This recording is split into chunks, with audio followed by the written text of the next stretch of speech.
Hey folks, I'm still in my car here. Had another thought. I'm seeing more articles about Fukushima, about the ice wall in Fukushima, and how it's working to keep the rest of the world safe from all the radiation. Wishful thinking, folks. The ice wall goes down 100 feet. I can't tell you how far down the melted cores are. Nobody knows. Groundwater goes down below 100 feet.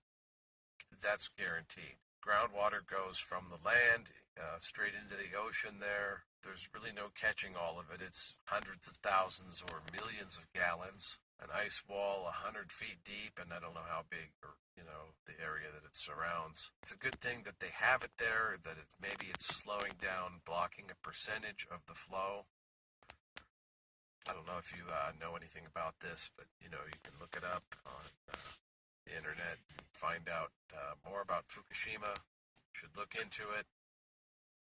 Since the thing blew up in 2011, they've been telling us that it's safe and that it's not a threat to the public health, even in Japan. The very year that it blew up, I'm an avid gardener, and so I was growing up a whole bunch of plants in my yard.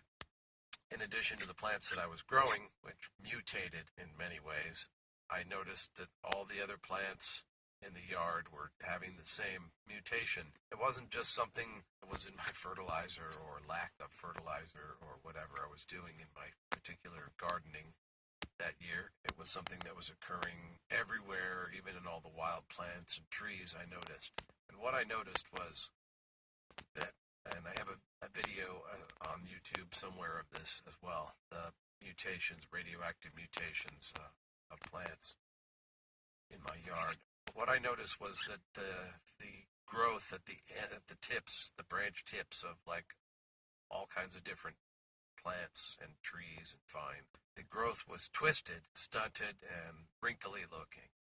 And this is caused by a shortage of boron in the soil. The reason I know this is because the cesium that came down in the rain locked up the boron in the soil. I've seen boron depletion in plants before, and what it does is it makes the tops stop growing. The side shoots start to take over instead. So this happened on several of the plants I was growing. Tops stopped growing completely, and in some cases, some of the leaves were really mutated. I also noticed it everywhere else, actually all throughout the state, because I traveled from where I live up here in the foothills down to the Bay Area, and I saw the same symptoms on plants all the way through the valley and to the Bay Area. The curling of the leaves and the dying off of the branch tips caused by a boron depletion.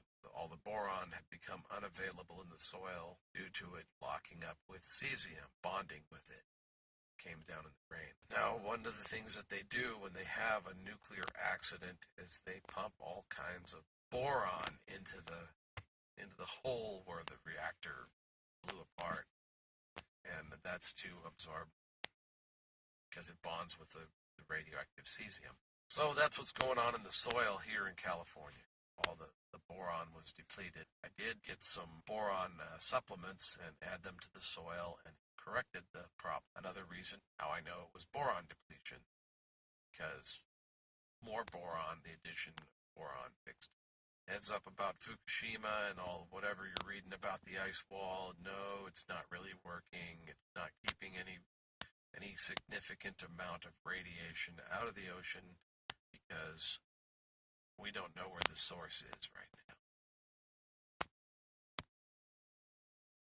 Okay, I'm done here. Over and out.